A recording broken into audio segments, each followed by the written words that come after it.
it's human nature to seek out information that's relevant when I need it. So I decided to, with our editor, decided that we would organize a book around moments. And the 4 big moments that coaches work through across a season, I found, are a preseason moment, an in-season moment, an end-of-season moment, and an off-season moment. And then you repeat that cycle, right? And that cycle could be 8 months, it could be 3 months, it depends on what level you're coaching. But every coach around the world, every sport, has a preseason, an in-season, an end-of-season, and an off-season. So we decided to organize the material around that kind of coaching sequence. And so as a coach, you can go into the book or into the material and go to the place where you're at that moment.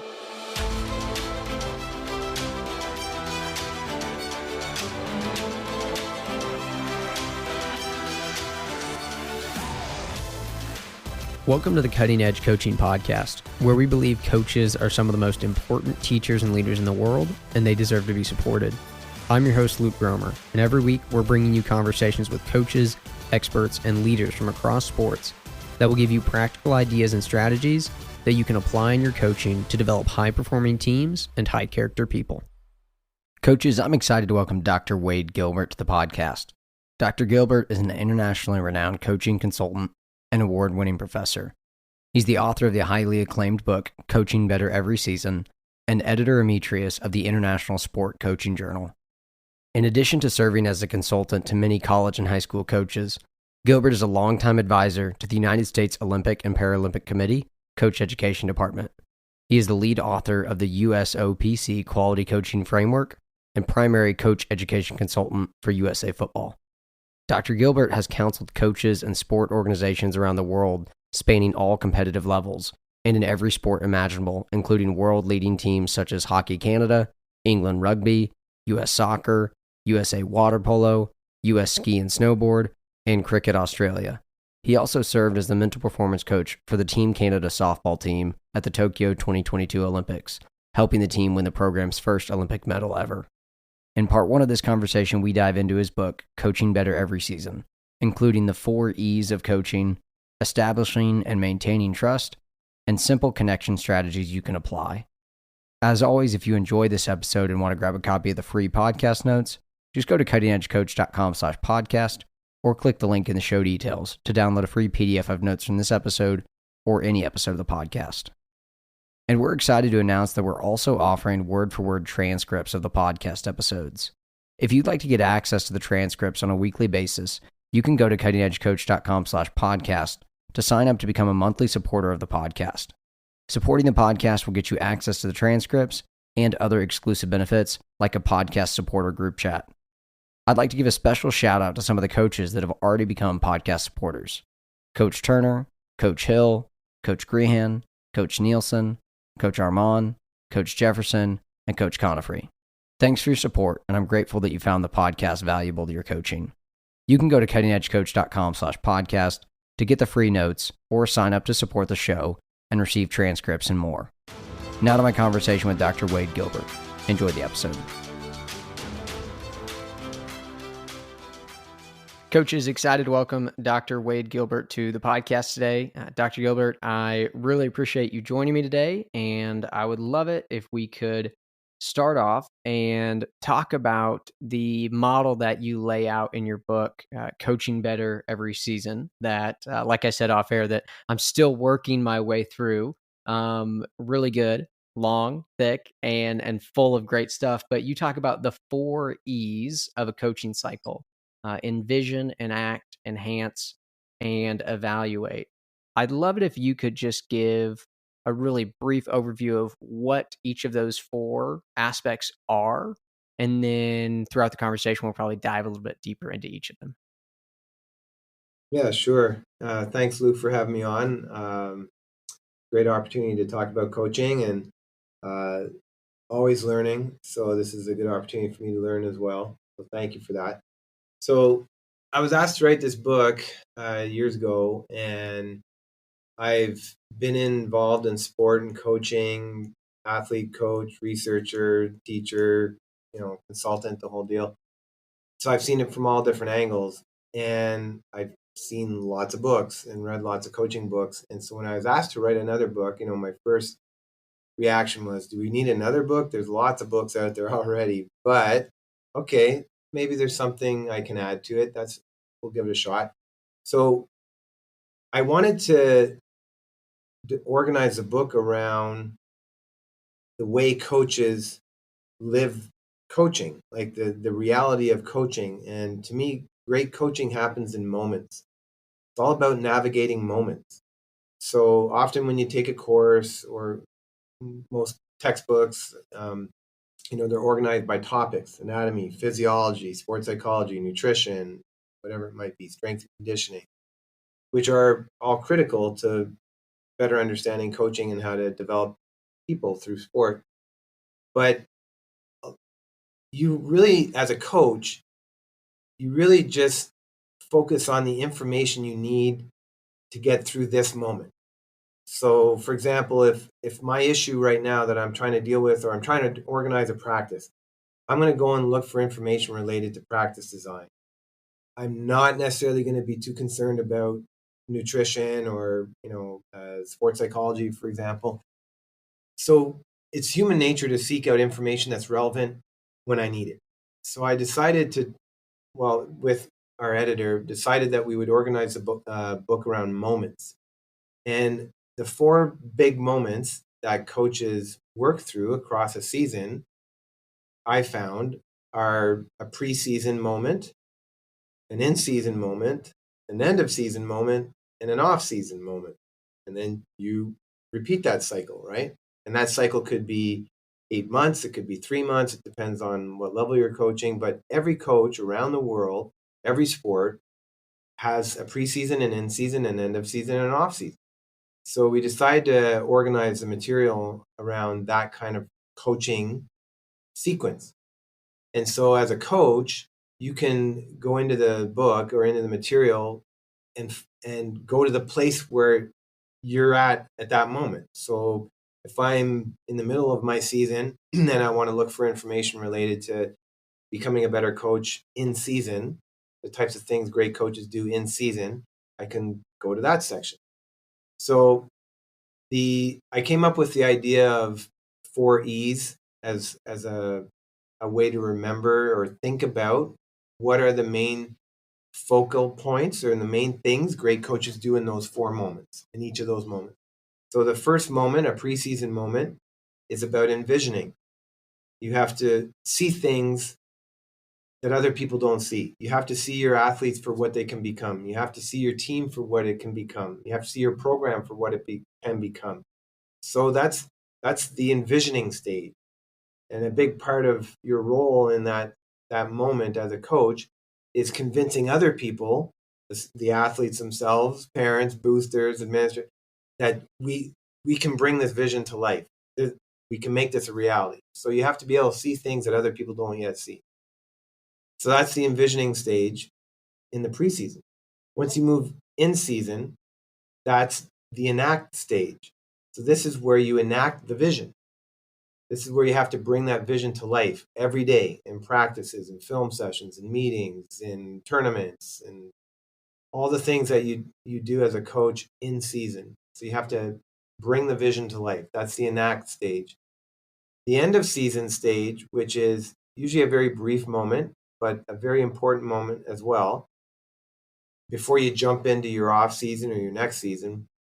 Great coaches spend some time at the end of a season to examine, to pause, to go deep or as deep as you can, given the time you have, to reflect on what did we just do? What did we achieve? What did we learn? How close were we to realizing our vision and what we envisioned in the preseason? And that's usually where you'll have, a team banquet or some end of season moment, right? Then you move into the off season. And again, depending if you're coaching multiple sports or if you're in an Olympic cycle, whatever that might be, typically there's a moment there before you start up again. And in that off season, great coaches invest in enhancing themselves as a coach and their program. So that's where you go from envision to enact to examine to enhance. And then you repeat it. And what I've seen is great coaches, the best coaches I've been around, including people like John Wooden, who was voted coach of the 20th century, they are very focused on enacting those principles or focusing on those moments, and then repeating that cycle across a career. And so, for example, John Wooden, every off season, he would do a self-study. He would do like a mini thesis, if you will. He'd pick one topic that he really wanted to get better at, and he would go and read and talk to other people and learn as much as he could about that one topic. So he would really enhance his ability to coach in the off season. He'd come back and start over again. So that's where the 4 E's came from and how the book is organized. That's great, and a really good overview of it. I want to go deeper into a couple things that caught my attention as I was reading through the book, and you can correct me if I'm wrong here. And I think this one specifically runs a little bit through each of the 4 E's, but I want to talk about establishing mutual trust. I believe that that's in the enhanced section, or sorry, in the envision section of the book. But like I said, obviously that's something that is an ongoing process. But um, my first question with establishing mutual trust is, what are some effective ways to do it, ways that you've done or seen coaches do it? And then second question after we talk about that is, uh, what do you do when trust has been lost with a team or with a group? Yeah, that's something I see with all teams, all levels, because you're dealing with people. I always like to remind people that you coach people first, sports second. And that's another theme that I've noticed from great coaches. Someone like Jill Ellis, two-time, only coach to ever win back-to-back World Cups in soccer. And I see this repeated over and over again with these great coaches. They remind you coach people first, sports second. So you're not a soccer coach. You're a people coach. You coach people who happen to play soccer, or you coach people who happen to play basketball. So great coaches understand that, and they invest a lot of time in learning how to connect with people. And the foundation of great coaching is interpersonal skills, relationships. You have to build relationships. And the foundation of a relationship is trust. What is trust? By definition, a way to think about it is my belief in in you doing what you say you're going to do. So trust is built through behaviors. No amount of me saying, I got your back, I'm going to do it, I'll be there, replaces you being there and you doing what you say you're going to do. So trust is built through repeated, demonstrated behavior. So how do you build mutual trust? Dependable behavior. You are expected to show up on time and you say you're going to show up on time and you say you're going to be somewhere at a certain place, you have to be there at that time. If you're not, that erodes trust. So every action you take, every behavior is either building trust or eroding trust. When you do what you say you're going to do, it builds trust. When you don't, it erodes trust. Pretty simple. But it's a tough lesson. All kids have to go through that, even in college and pro sport. It's an issue everywhere. And there's a lot of reasons why people don't do what they say they're going to do or they're supposed to do. So we sometimes use the analogy of a bank account, like a trust bank. And I've even seen coaches use a little piggy bank on their desk, or you may have heard of trust marbles. I've seen coaches use jars with marbles and things in them. But to really visualize and show your kids or your team that everything you do, every action you take is either a deposit into our team trust account or a withdrawal. The bigger the bank account, the more we can achieve and the farther we can go. So I talk a lot about it in the preseason component, the envision part, because that's really where you set the stage for that, where you start to build that trust. And then, of course, as you mentioned, trust is something that you have to be constantly working on. Again, everything you do is either building or eroding trust. So I think the more you can, with your team, especially the preseason is a great time to do that, where you're setting your standards and your expectations. So this is how we're going to operate around here. And I was with one team, a ski team, and they said, well, this is how we roll. This is how we're going to roll. So when I say be on time, this is what on time means. And you define that, right? Is that 10 minutes before? Is that dressed and ready to go when we're supposed to start? Whatever that is, but you have to define these behaviors. So if you want me to demonstrate dependable behavior so I can build trust, you have to help me understand as clearly as possible, what does on time mean? When you say, hey, we're going to respect each other, we're going to play the game with respect. Okay, what does that look like? I'm 12 years old. What does that look like? Or I'm a college athlete. What does that look like, right? And the great teams, the New Zealand All Blacks, a lot has been written about them, one of the greatest teams of all time. The book called Legacy was written about them, and I spent time in New Zealand around them and talking to their coaches. And it comes down again to dependable behavior. So they have one of their sayings is sweep the sheds. So it's a reminder for everyone in that organization.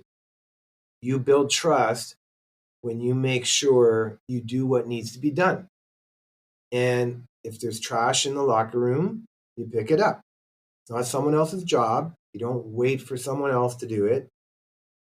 And they have a term, sweep the sheds, as a simple reminder. Hey, Bill Belichick, New England Patriots, do your job. That's his mantra, right? So you build trust through dependable behavior. That's the most direct way to build or erode trust. That's so good, and totally agree with you. It's so important to get clear on what we expect, what the standard is. And there was actually something that happened in one of my practices the other day where I said something frustrated me or irritated me, and I realized I haven't talked with them about this. And so I brought them and said, hey guys, this is my fault. I hadn't been clear enough about this. I think it was maybe like a water break. Here's what I expect when I give you a water break. And I say that it's a minute long. That means that when that minute is up, you're back here and ready to go.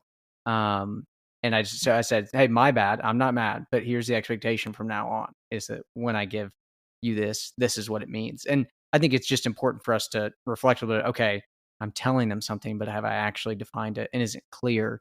Because I think we can just neglect to do it. There's so many other things on our mind. We honestly, sometimes we just forget to define something. And then, like I said, it's like something was irritating me. I'm like, wait, okay, this is irritating me because they're not doing what I expected, but I've never told them that. And so I think that's such a great point that you bring up. I want to hear your thoughts on, what do we do? And maybe this is, let's go specifically on an individual level with athletes.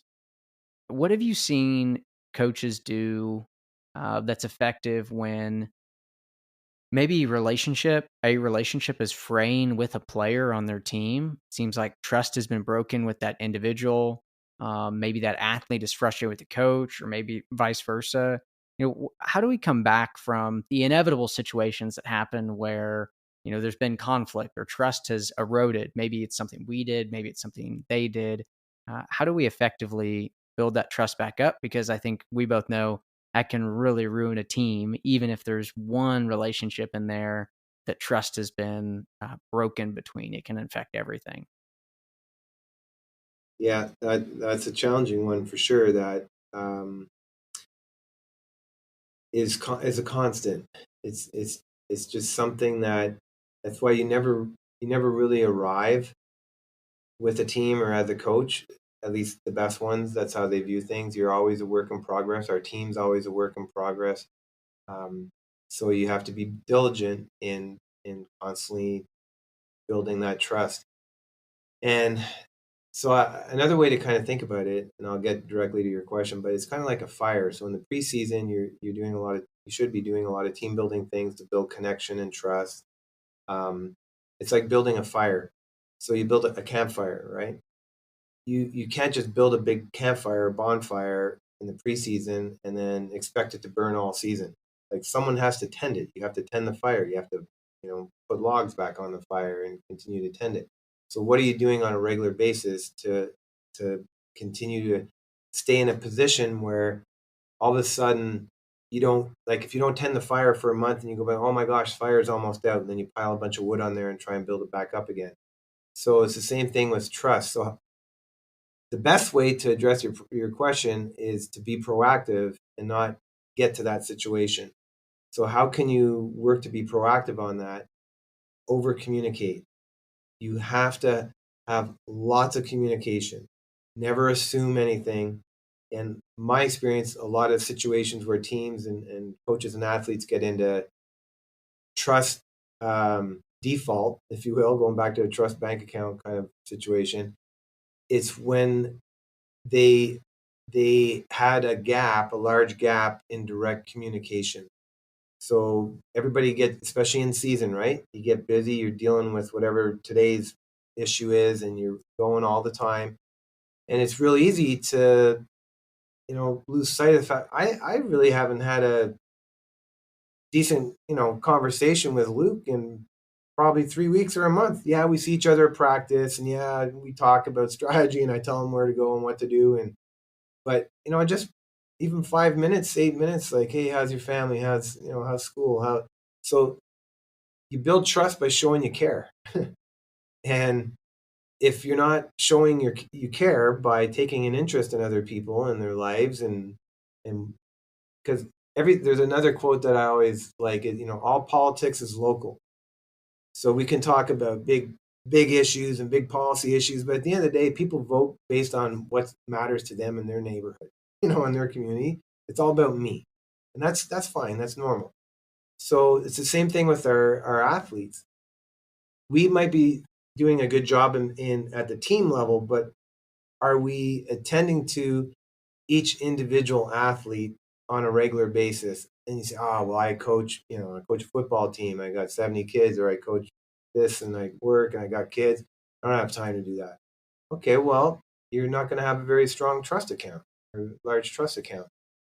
And it doesn't have to be, hour meetings, one-on-one meetings with people.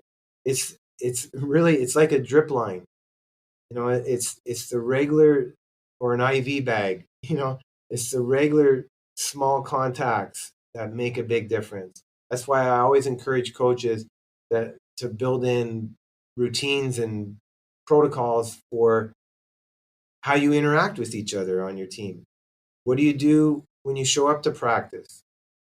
Do you just drop your bag and go out and start stretching or doing your own stuff?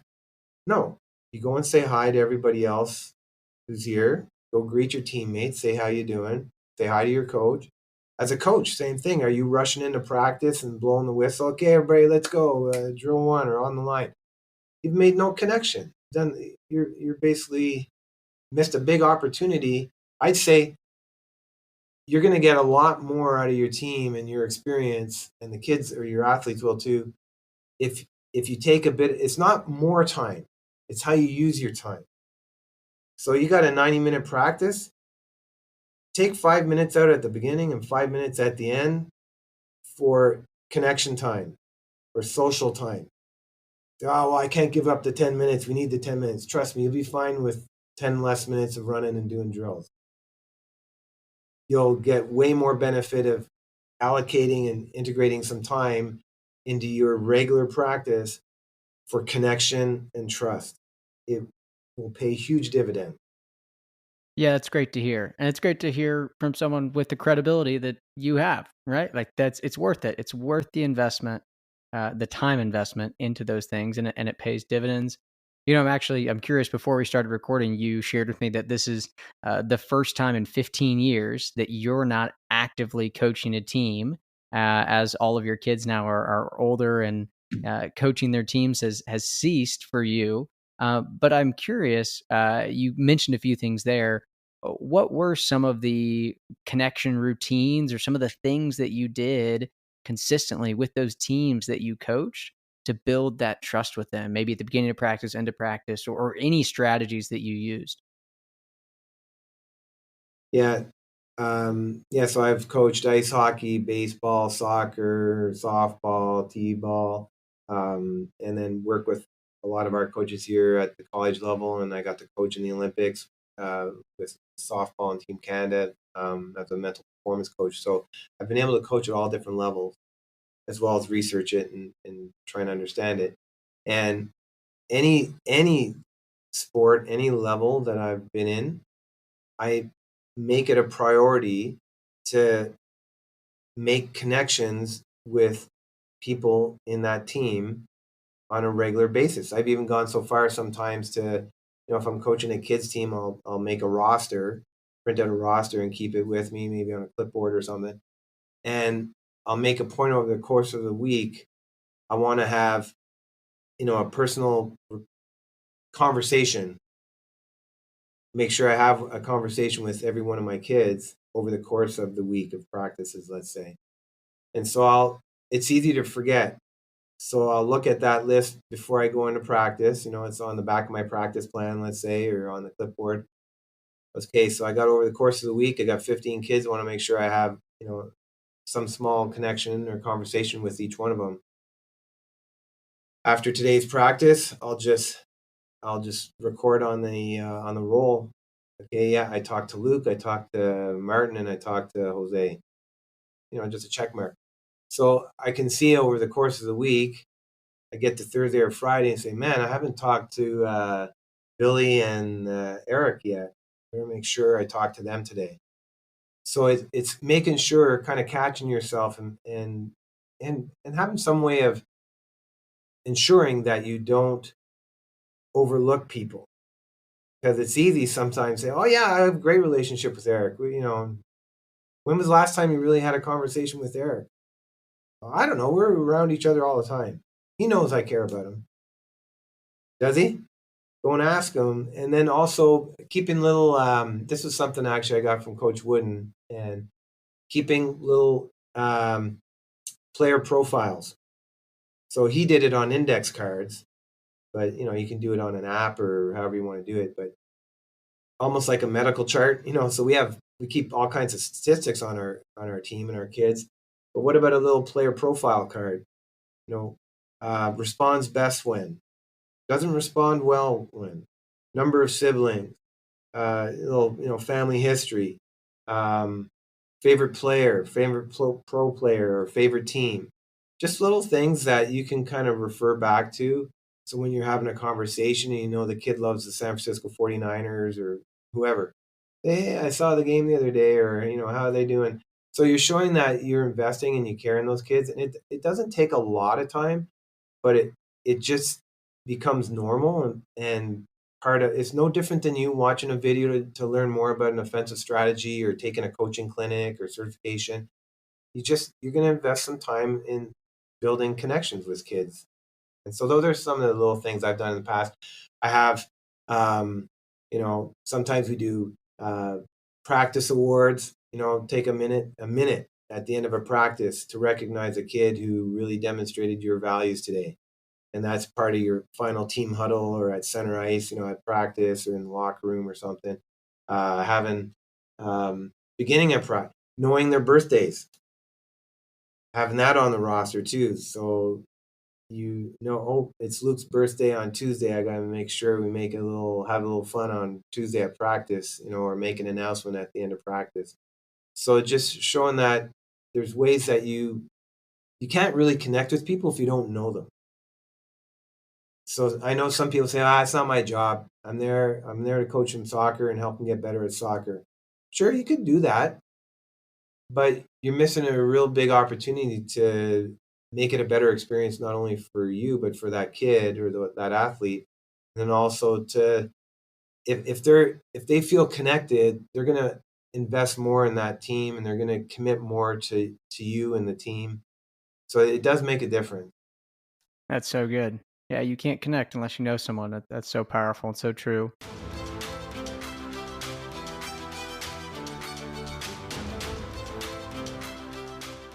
Coaches, thanks for listening to this episode, and thanks to Dr. Gilbert for joining me. I'll be back next week with part 2 of this conversation. As always, if you enjoyed this episode and you want to grab a copy of the free podcast notes, go to cuttingedgecoach.com/podcast or click the link in the show details to get a free PDF of notes from this episode Or you can also sign up to support the podcast and receive transcripts and other exclusive benefits. Thanks for listening to the podcast, and have a Merry Christmas.